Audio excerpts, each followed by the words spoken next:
wasn't even elected, running our country, taking all our data, and making decisions on how our taxes should be spent?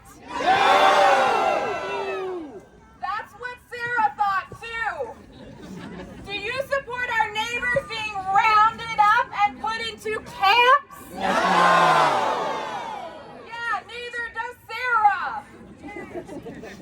The speaker is Sarah, but most of you might know her online as Mossy Matriarch. She is a queer, disabled, single mother and a domestic violence survivor. And right now, her very existence feels like a radical act.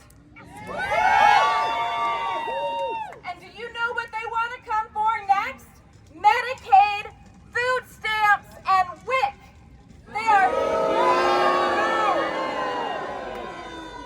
are literally taking money from the poor to line the pockets of billionaires, and these cuts mean death for vulnerable people. Without social nets, there would have been periods in Sarah's life where she and her kids might not have survived. And we know that she's one of the more privileged people out there. These policies hurt the most vulnerable in our community, and as a mom, when you start attacking the basic needs of my kids, you better get ready for a fight!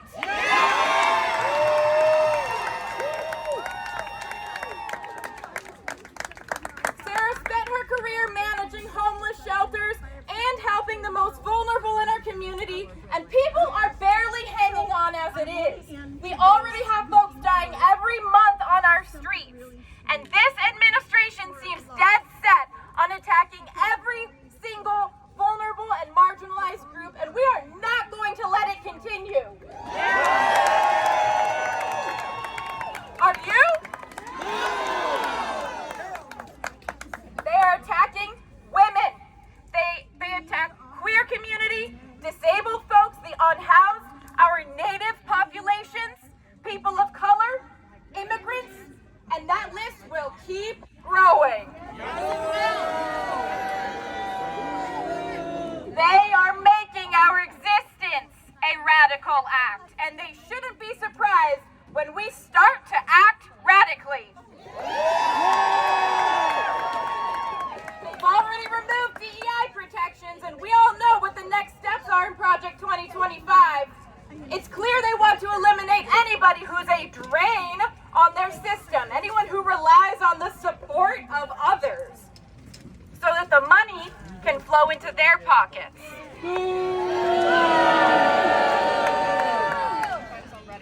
As a sociologist, Sarah, who has been studying our institutions for over a decade, it's clear that we are deep in a fascist regime. They have literally built camps. They've transferred mental health records to the Department of Corrections. They are arresting folks based on racial profiling who have legal status. And the SAVES Act just passed the House and is headed to the Senate, which will take voting rights away from many women, immigrants, poor, queer folks, and it hasn't even been a month. What the fuck? What the fuck? What the fuck? What the fuck? What the fuck? What the fuck? What the fuck? What the fuck? What the fuck? What the fuck? What the fuck? What the fuck? What the fuck? What the fuck? Are you going to let this continue? No! That's what we thought. Thank you. The amount of people who have shown up today and the last couple weeks has blown our minds and given us so much strength and courage. But this momentum has to go somewhere. Yes. It has to go towards real, actionable change. We need to do more than rage. And there is so much we can do right now. Yes. We the people have power. We can organize ourselves effectively. Here are some ways you can take care of your neighbors, invest in your communities, organize hyper-locally.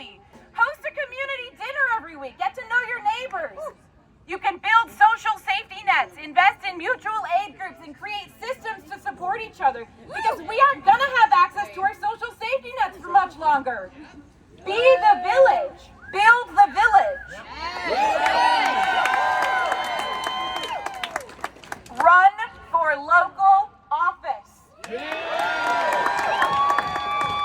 Look at what seats are up for election.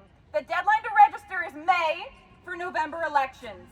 If you know somebody with a strong voice who you think should be a part of these conversations, encourage them to run. Yes. Help them run. If Washington is going to remain a safe place for the marginalized, we need your voices represented. And we also want to see some more millennial voices on the ballot. Reach out to Mossy Matriarch for more help there. And lastly, but most importantly right now, we all need to be bugging the motherfucking shit out of the people in this building. Many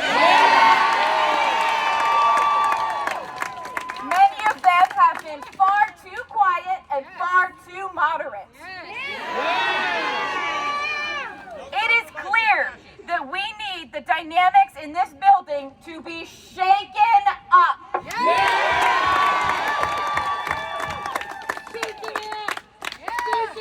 So let's make it impossible for them to ignore us. Make it impossible for them to not hear us. If we need to come back to these steps every goddamn weekend, we will be here. Because we care about our community.